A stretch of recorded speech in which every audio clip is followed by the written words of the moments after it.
Good morning, Bloor Central. Or I should say, good afternoon, maybe even good evening, depending on when you're watching this video. My name is Jared Workington. I am going to be doing the teaching today while Doug is away. Though my face may be unfamiliar, I'm actually the one who puts up all the videos, so you may notice a little bit more editing in today's teaching. Doug said last week that a new man would be preaching, and not the same old Jared, because I am officially married, but I think a much bigger deal than that. This is my first time preaching with a mustache. So hopefully it's not too distracting. It distracts me actually quite a bit. I like to play with it.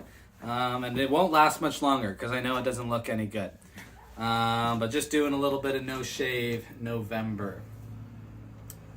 Okay, we got 4 announcements to cover before anything else. First, kettles. They have started. They are on. If you want to volunteer for kettles, you can call Greg or email him at the information right down here. Secondly, we have, first is the caroling on December 11th, and then Bloor Stock. We're going to be caroling in Dovercourt Park around the fire with a band. It's going to be a lot of fun. And then Bloor Stock, our annual Christmas concert featuring all kinds of people showcasing their talents from the church. So make sure you make it out to that.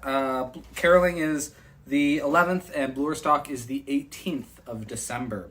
Both of those are at 6 o'clock in the evening.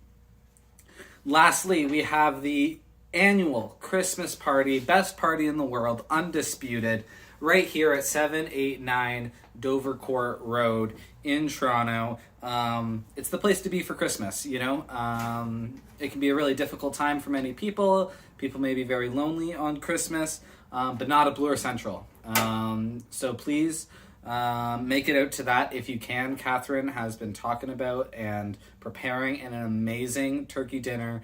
My team in the soup department, we're going to be making a brand new soup that we've never tried before just for Christmas Day. So please come out. It's going to be an amazing time. All right, I think that's all the announcements for today. We're going to start off with 3 Bible readings, actually. And in person, these were done by 3 different people, starting off with Rick, who read us the Beatitudes from the NIV. And he actually didn't read them. I misspoke. He memorized them and shared them with us from his memory, which was an amazing thing to see. And then we're going a little bit past the Beatitudes today as well. So let me just read that with you together. Blessed are the poor in spirit, for theirs is the kingdom of heaven. Blessed are those who mourn, for they will be comforted. Blessed are the meek, for they will inherit the earth. Blessed are those who hunger and thirst for righteousness, for they will be filled. Blessed are the merciful, for they will be shown mercy. Blessed are the pure in heart, for they will see God. Blessed are the peacemakers, for they will be called children of God.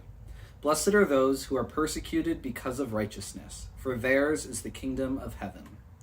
Blessed are you when people insult you, persecute you, and falsely say all kinds of evil against you because of me.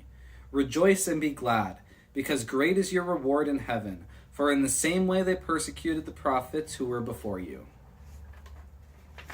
Now I want to read those last 3 verses again, and this time in 2 different translations. I will start with the Message. You're blessed when your commitment to God provokes persecution. The persecution drives you even deeper into God's kingdom.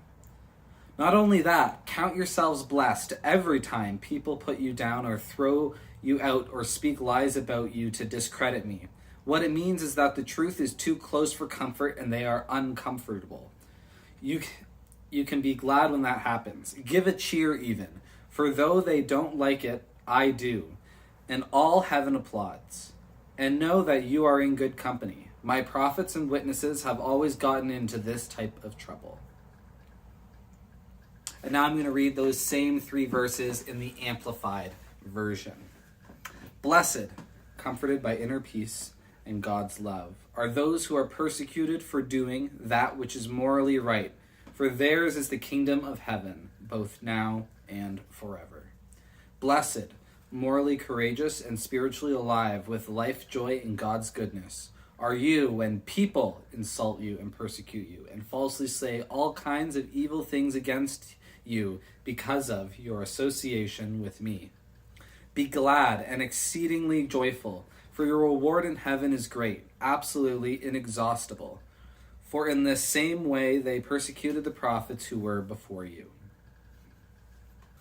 Now, I'm sure you already know by the title of the video that you clicked on, maybe you've been following along with the series, but we here at Bloor Central have been studying and looking at the Beatitudes for a number of time. In fact, this is our 12th teaching on the Beatitudes. And we've been framing the Beatitudes as a sort of blueprint for our church, or what I call a Bloor print. And a lot of this inspiration comes from Aaron White's book, Recovering, and living out a Beatitude community. And we've also been following along this teaching accompanied by these 6 paintings. And now this inspiration came out of us wanting to seek God as a church. You see, we've had a little bit of change, a lot of change happen here since COVID, and we decided to really step back and look at the church as a whole and say, what does this church need to be doing to be fulfilling God's will in the city? And we've decided that seeking Him in all that we do is the right message. And we've been doing this through living out and understanding Jesus' first teachings on the Sermon on the Mount, what we label as the Beatitudes. Now, reviewing all of the Beatitudes is a little bit like singing the 12 Days of Christmas, because you have to go 1, 1, 2, 1, 2, 3, 1, 2, 3, 4. And if I spent the time reviewing all of the Beatitudes, well, the teaching would be over by then. So if you want to check out some of the other teachings of the other Beatitudes, and I really encourage you to, because this lesson is really a continuation on from the others, you can actually check out a playlist link I have in the description. They're all there on YouTube for you to check out, and I will be referencing actually some of the videos throughout this teaching. So I would encourage you to really reflect and study those. Sometimes when we study the Beatitudes, or we study a text or a teaching really, really closely like we've been doing, we can kind of lose the larger picture, right? We've been studying Matthew 5 through 12. Each verse at a time. Blessed are the poor in spirit, for theirs is the kingdom of heaven. And so closely and narrowly looking at that, sometimes we can lose the larger picture, the larger context. We can almost forget what was happening in the scene that this is drawn from. So I want to start today's lesson by looking at that larger picture. Now, this passage comes to us after Jesus was teaching, preaching, and performing miracles throughout Galilee. Let me read for you the few verses that happen right before the Beatitudes. Jesus went through Galilee, teaching in their synagogues, preaching the good news of the kingdom, and healing every disease and sickness among the people. News about him spread all over Syria, and people brought to him all who were ill with various diseases, those suffering severe pain and the demon-possessed, those having seizures and the paralyzed, and he healed them. Large crowds from Galilee, the Decapolis, Jerusalem and Judea, and the region across the Jordan followed him. Now when he saw the crowds, he went up on a mountainside and sat down. His disciples came to him, and he began to teach them, saying, and the Beatitudes begin. The crowds gathered to hear Jesus speak. We know that. He was teaching in the synagogues, and they came to hear him. But he was also healing that long list of people who were demon-possessed, paralyzed, healing people of all diseases and sicknesses. I think it's really fair to assume that people were seeking Jesus out as a healer, as someone who was attractive for his healing power, and not simply his teaching. In fact, most of this crowd was probably here because they heard about Jesus. They heard about these special things that he's been doing. And they didn't just view him, and they certainly did not simply view him as a philosopher. So that's the context we get from this piece. Jesus was teaching and preaching throughout Galilee. He comes to this mountainside, and he's got a huge group of people there. But while he's there, he decides to continue teaching his disciples. And this list of Beatitudes, this collection of texts, this collection of blessed are verses, begin this larger sermon that Jesus gives on the Mount, or what we call a Sermon on the Mount. It begins this large teaching, Jesus' monumental teaching in the New Testament and in the book of Matthew. And despite these large crowds, Jesus continues to teach his disciples. You see, it says that his disciples came to him and he began teaching them, saying. I find that very particular, very interesting wording. It doesn't say that Christ was preaching to everybody, but he was teaching his disciples. Now, the way I imagine that in my head, and what I announced on Sunday, was that Jessica actually graduated. My wife graduated from McMaster University. Hold for the applause. But at that graduation ceremony, there was a commencement speaker. Now, the commencement speaker, it's not dumb, they graduated too, or no, they graduated in the past, I suppose, but they're receiving their honorary doctorate, very established person. They were speaking to the graduates, but they knew the crowd was there. They knew there was all those academics behind them. But they were speaking to the graduates. They knew their target audience, but they were able to make the speech and everything they were saying applicable to everybody, to make it of interest to everybody around them. His disciples came to him and he began teaching them.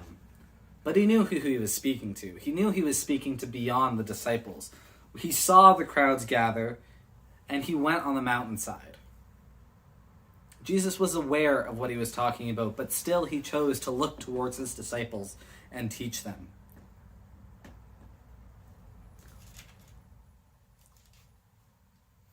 At the end of the Sermon on the Mount, let me just find this. It says, when Jesus had finished saying these things, the crowds were amazed at his teaching, because he taught as one who had authority, not as their teachers of the law. So Jesus begins teaching his disciples. He goes through this long Sermon on the Mount that's far larger than the Beatitudes. It takes up just about 4 pages in my Bible.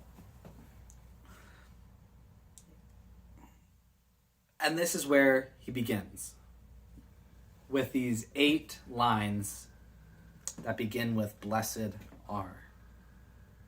Now we're going to look at some of the structure of ancient literature in a bit. But first we want to explore this final beatitude together. Blessed are those who are persecuted because of righteousness, for theirs is the kingdom of heaven. I also want to cover the little addendum that we spoke about at the end. Verses 11 and 12. You see, this last beatitude is the only one where Jesus adds, I was about to say Jared, the only one where Jesus adds a little bit of extra text. He adds a little clarification. He actually adds a command in there.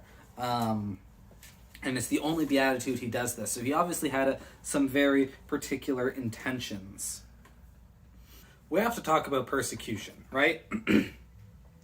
The verse says, blessed are the persecuted because of righteousness. Now, simply put, according to the dictionary, persecution is hostility and ill treatment of someone, a persistent annoyance or harassment. I think with this definition, it's clear that we've all been persecuted persecuted against at one point or another. We've also probably all persecuted someone else, don't you think? We all have stories of persecution. Can you imagine a time where you were treated with hostility for any reason? And as humans and as Christians, this is going to happen. But according to this verse, we are blessed, when we're persecuted because of seeking righteousness. Now, persecution comes in moments of conflict and dissonance in the world. And this ultimately is a reality of living in a beatitude community. We're disturbing the order of the world, and we're going to create dissonances everywhere. Just last week, Christ calls us to be peacemakers. Not peacekeepers, but peacemakers. He's asking us and he's calling us to go into these areas of conflict. He wants us to create peace in these areas, and rather than just maintaining peace in a place where it already exists. This is so against the cultural norm, or as Nikki says, it's radical, right? It puts people out of ease. And if we're pursuing, and if we're aiming to be peacemakers, if we're trying to show and pursue that we're trying to pursue mercy, and if we're trying to hunger and thirst after righteousness, we're going to offend the world. The only world that society knows is one that is the complete opposite of these Beatitudes, and we're rubbing right up against it. Many people in our community here at Bloor Central have struggled with addiction.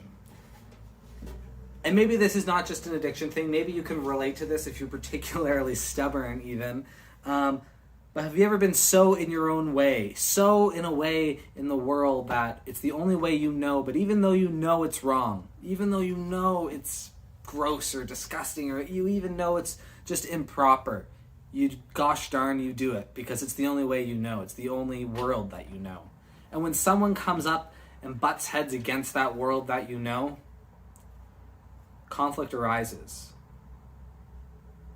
Even if it's a better way of living, it's your way of living. And it's extremely offensive when people come up and come against that. You know, I'm pretty musical. I like to think of myself as the musical one around here. Doug's our sports guy. Karen's the biblical scholar. Maybe I'm one of the music guys, right? Me and Greg. I studied music in school. And in the history of music, is continually about people breaking the mold and being persecuted and mistreated for their innovations. We can all remember a time when our parents hated our music as teenagers, and it happened the generation before them as well. It happened to them. You know, and you might not even like the modern music of today, and that's because it doesn't fit into the mold of the music of yesterday. But if you took some time to understand what creates and what's valued in that genre, in that sphere of music, you might learn to appreciate it. It pushes against the world that you know, the music that you enjoy, right? And it makes you uncomfortable. And it leads you to possibly persecute that style. You might be hostile, or you might mistreat, you might misspeak about that music genre. But the music of tomorrow and the music of today isn't trying to fit the mold of the music of yesterday, you know? It's trying to break away from it. In the same way, we, as people who are trying to live in this Beatitude community, we're really not trying to fit into the mold of the world. We're not trying to fit into the virtues of the world, but we're trying to strive towards what Christ has laid in front of us. We're not trying to win at the same game. The world defines success as pursuing money, status, and fame, but the Beatitudes teach us that we're blessed when we're poor in spirit, meek, and mourning. And this makes it difficult for others to win at their own game. I can remember when I was in high school, bit of a nerd, but I played a lot of strategy games. One of my favorite was Settlers of Catan. And one of my best friends in high school, his name was Sam, he would always think differently about games. And sometimes he wouldn't even play the same game with us. He would play our game, Settlers of Catan, and try to lose on purpose. He wanted to see how badly he could lose at this game. Now, what's super frustrating is if you're playing a game against someone, particularly a strategy game, and they're playing to lose, well, that hurts you. You see, Settlers of Catan is all about a trading game. It's trading and building your little nation on the board there. And when you win so many points, or when you earn so many points, you win. But if all of a sudden he's playing to lose, he's playing by a whole different set of objectives. And now that hurts me, because if he's playing to lose, he's not going to want to do the advantageous trade that I was looking to do. Him looking to lose is creating a conflict between the two of us, a dissonance that I can't I can't support because I'm playing the game to win. I want to win this game of Settlers of Catan. And it's super difficult to predict his strategy because he could make any move he wants. He's not playing to win, right? It's so offensive to us as players who are trying to win in the game that we got to expect there to be conflict. We have to expect that people are going to get mad at each other. We must expect this persecution. We are, if we're living in a Beatitudes community, we're the new music. Right? One of my favorite bands, Switchfoot, they describe this way of living as being the new way to be human. We're not playing the same game as the world. We're learning and we're playing our own game. The old will hate us until they learn our game. I want to be clear on one thing before I continue. I don't believe that Christ commands us to seek persecution, much like he doesn't command us to seek mourning. What we seek is righteousness in his kingdom. These days, it's really popular to play the victim and to accuse others of persecuting us. It can give us an advantage, whether that's politically or socially. You know, I'm quite known in my household to always play the victim, to put the puppy dog eyes on. But this isn't what God calls us to. You can probably even think of some politicians who say, oh, no, they're persecuting me, they're hurting me, because that's going to give them either some sort of sympathy points or some sort of pathetic way of winning over virtue and votes. But this isn't what we're called to. You know, this can make us search for persecution where there is none. No, we are seeking out righteousness. So let's talk about that very topic, righteousness. Now, luckily, as we journey together through these teachings, we've already covered the topic of righteousness. In fact, this topic was so large that Doug took an extra week to cover the fourth beatitude. Blessed are those who hunger and thirst for righteousness, for they will be filled. And to summarize some of his main points, although I'll include a link to his video down below, we've learned that righteousness is finding right order with God and moving towards him as our guide. You may remember Doug's analogy of a woman who was lost in Toronto. She had come from BC and she always used the mountains as her guide. And she was trying to get to Union Station and moving away from it. She was going north. And Doug recommended looking towards the CN Tower as a way to guide her to Union Station. This is seeking righteousness, moving towards the CN Tower, moving towards God as we seek righteousness. Having that pillar in front of us to guide us in a steady direction. And now righteousness is not just seeking God through action.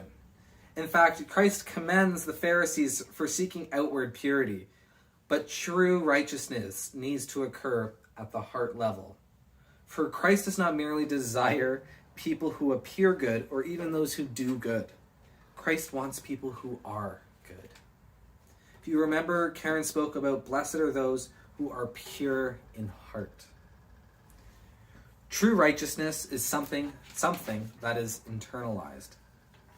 And something that we continue to grow as we seek after God, as a community and as individuals. On Sunday, Rick Kamioka shared the Beatitudes from memory. Now, when he messaged me and said, oh, did Doug tell you about me speaking the Beatitudes at church? I said, no. And I said, oh, how far do you have memorized? Because I wanted to see if he had that little addendum for me. He said, Jared, no, I don't have them memorized. I have them internalized. See, I can ask Rick, what's the third beatitude? What's verse 8? And he can tell me right off the bat.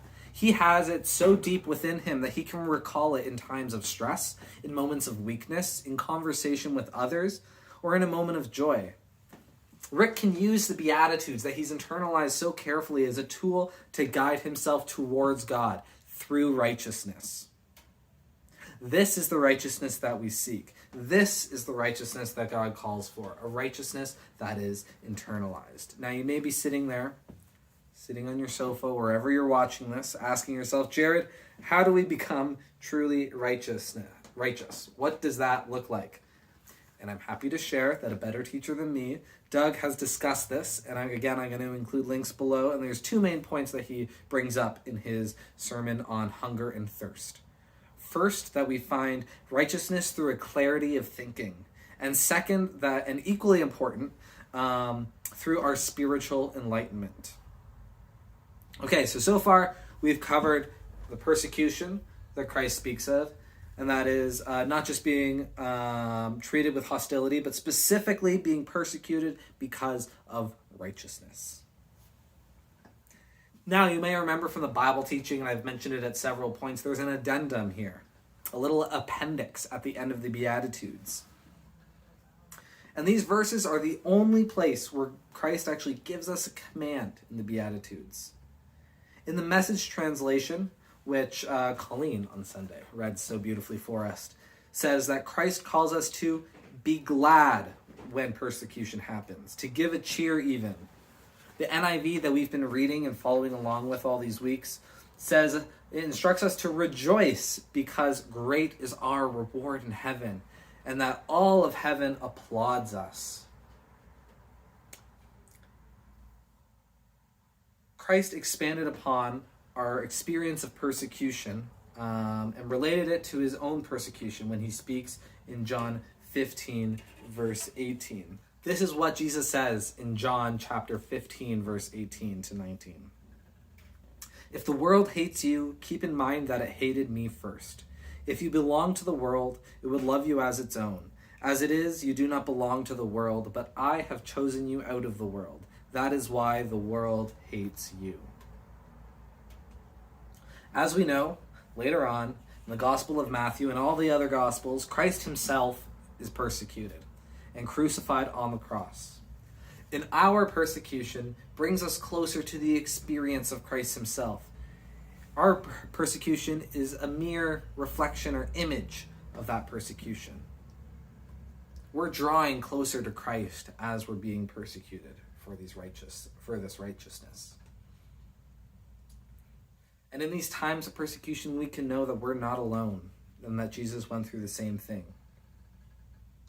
And at the end of the appendix, Christ also gives us reassurance that we're on the right track, knowing that the prophets of the Old Testament and later even the apostles in the New Testament were persecuted because of righteousness. Let me read from you Acts. Acts chapter 5, verse 41 says this: The apostles left the Sanhedrin rejoicing because they had been counted worthy of suffering disgrace for the name. And later in 1 Peter chapter 4, verse 12 to 14 says, Dear friends, do not be surprised at the painful trial you are suffering, as though something strange were happening to you, but rejoice that you participate in the sufferings of Christ, that you may be overjoyed when his glory is revealed. If you are insulted because of the name of Christ, you are blessed, for the Spirit of glory and of God rests on you.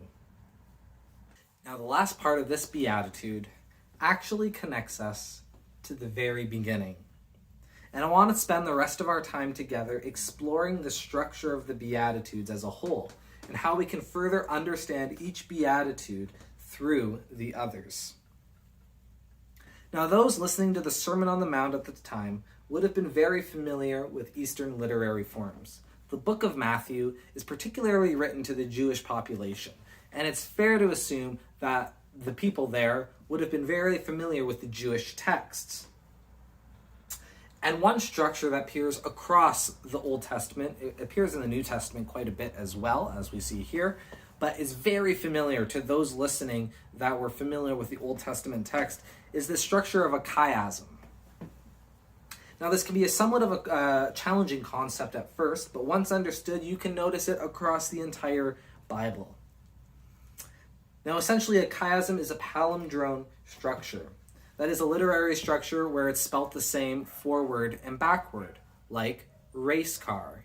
You can see R-A-C-E-C-A-R, forward, and R-A-C-E-C-A-R, backward. Now, it's this concept, this palindrome concept, mixed with the school rhyming structures you may have learned, when you were writing poetry, perhaps in elementary or high school, you had to rhyme things AA, BB, CC, DD,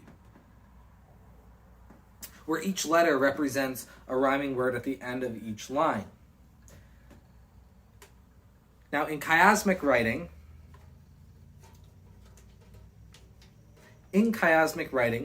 themes rhyme with each other, not words. It's not vocabulary, but this is poetry built on thematic material.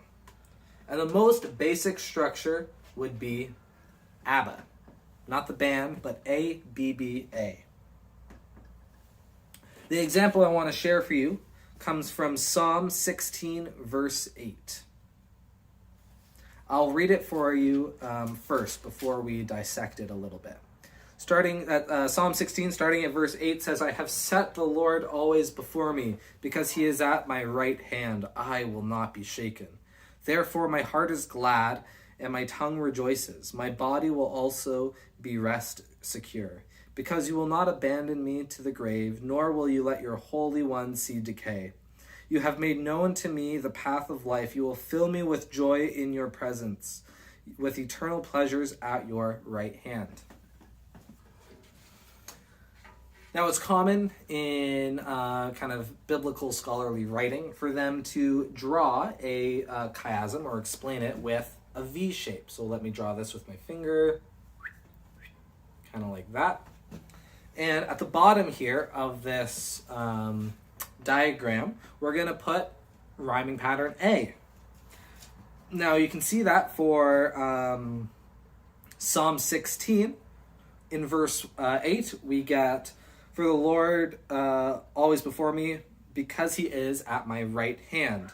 And at the bottom, at verse 11, at the very end, 11b, it says, with eternal pleasures at your right hand. So our first thematic material is the right hand.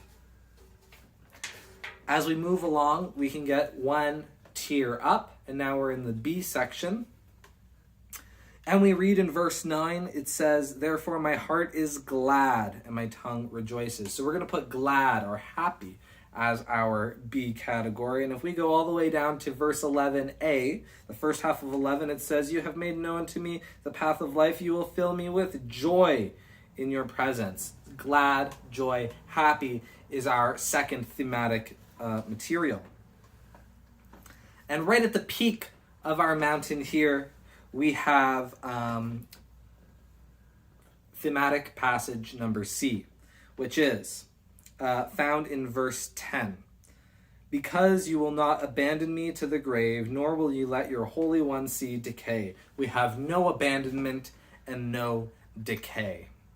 This is the basic chiasmic structure right here. And in people who understand and study this stuff and kind of know about Eastern literary forms say the most important part of the passage always happens right at the peak here. Yeah, this is not a real wall, if you noticed me hit that. The top here is not the top is the most important passage, and it's sandwiched and circled by the other material.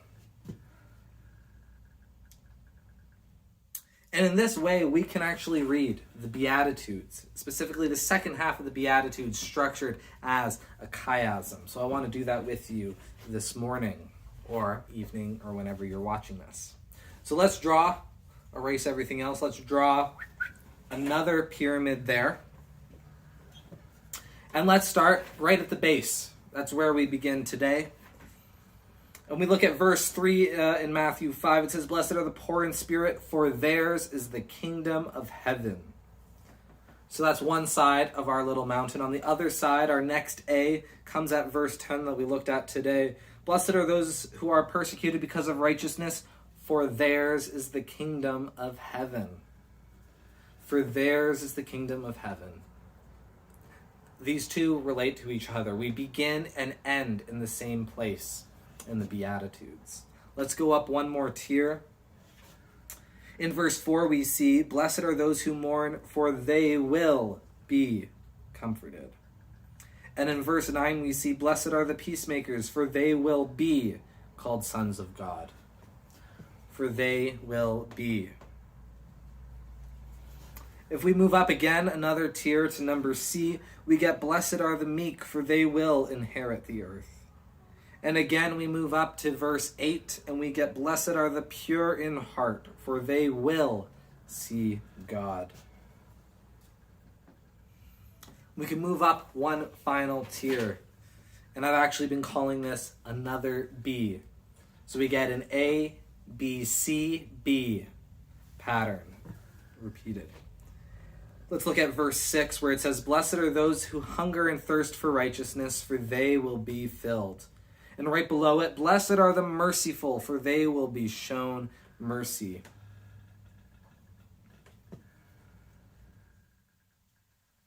The central idea, structurally and logically, in the Beatitudes here is that the person who is responding rightly to the kingdom of Jesus understands the value of the king and the value of the kingdom, understands their own position in relation to that, and as a result, they do what all they can do is want via action, and is to show mercy. This is the tipping point. When we hunger and thirst for righteousness, when we hunger and thirst for these things, we want to show mercy. We will show mercy.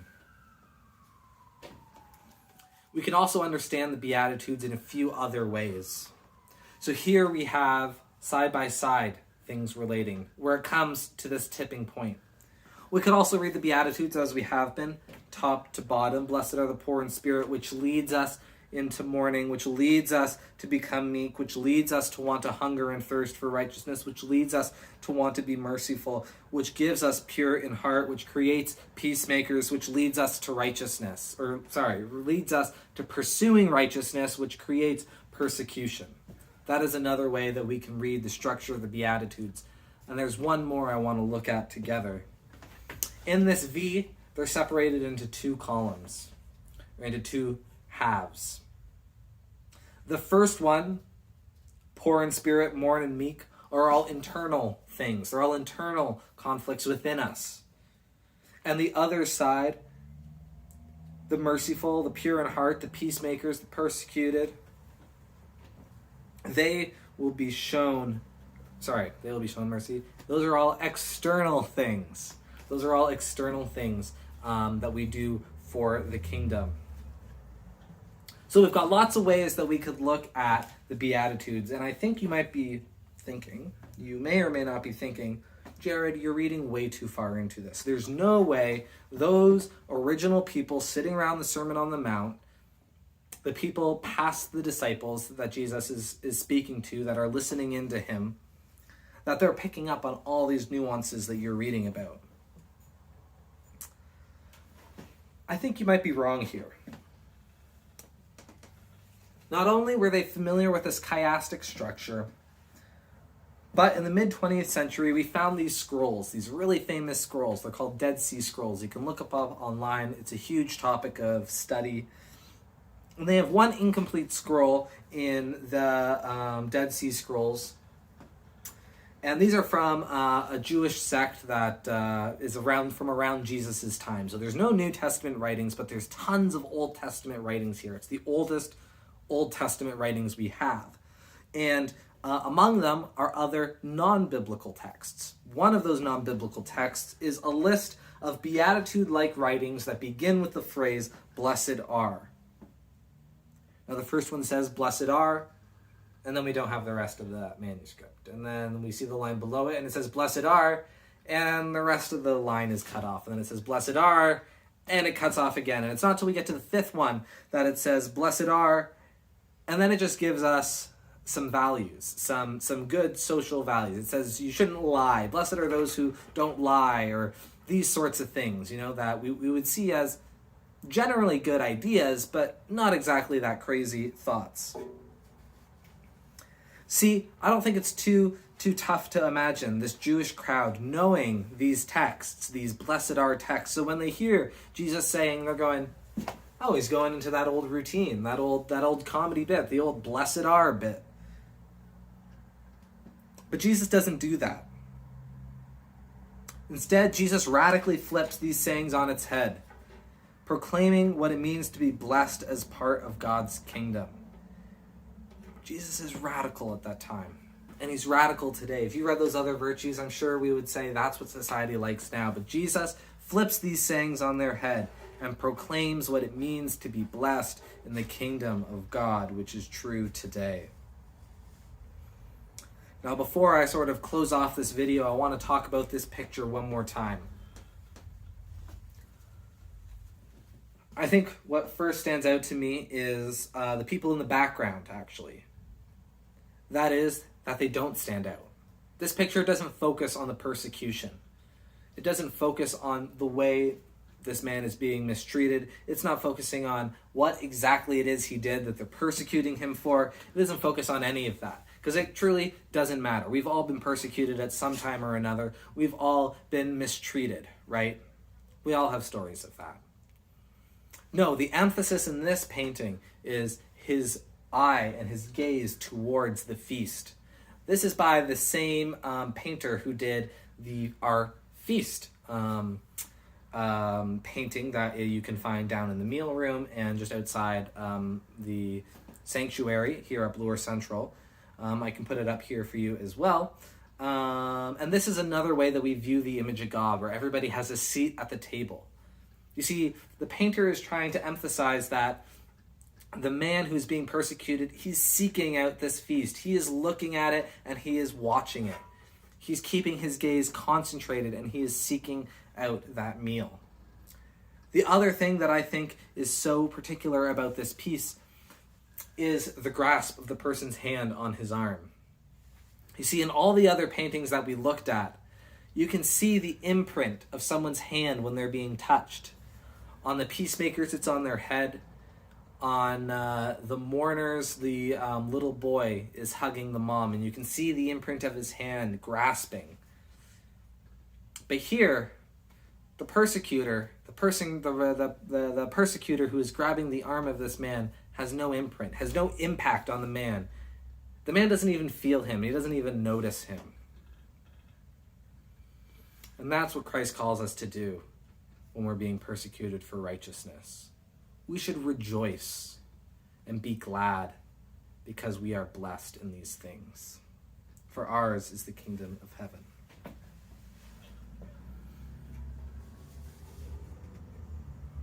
Now, I don't know. I'm interested in hearing, maybe in the comments below, maybe you want to shoot me a message or send an email to Doug. Why do you think that Jesus might end with this teaching? And how do you feel the previous Beatitudes lead us to this? And the other big question we want to be asking ourselves is, how are we recognizing these Beatitudes in our own life?